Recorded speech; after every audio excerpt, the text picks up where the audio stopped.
क्या हो अगर जो चीज आपको रोक रही है वही परमेश्वर के काम को आगे बढ़ा रही हो?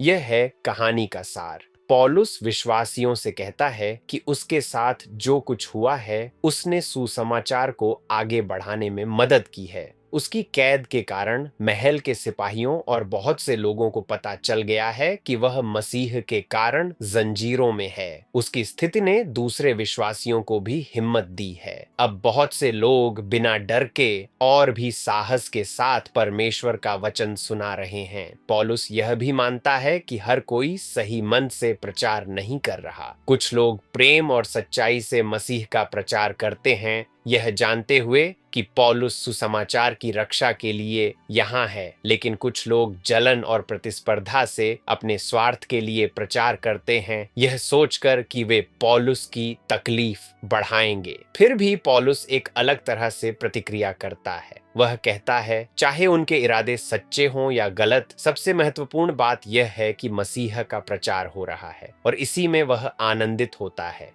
हम इस कहानी से क्या सीख सकते हैं? पहला, परमेश्वर हमारी कठिनाइयों को अपने काम के लिए इस्तेमाल कर सकता है। पौलुस की कैद एक रुकावट जैसी लगती है, लेकिन वही सुसमाचार का मंच बन जाती है। जो आपको रुकावट लगता है वही परमेश्वर की योजना हो सकती है। आपके जीवन में कहाँ परमेश्वर किसी कठिन परिस्थिति के द्वारा काम कर रहा हो सकता है?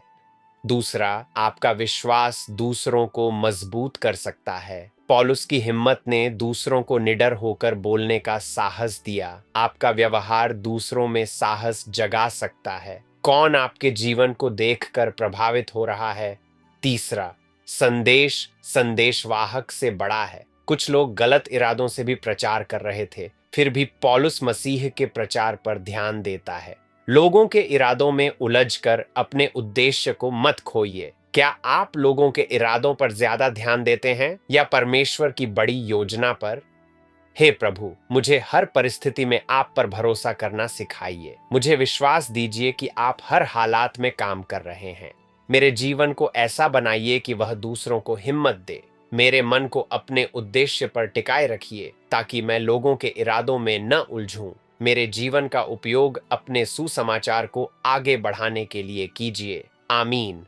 कल हम देखेंगे कि पौलुस जीवन और मृत्यु के बीच कैसे सोचता है और क्यों वह कहता है, मेरे लिए जीवित रहना मसीह है और मरना लाभ है।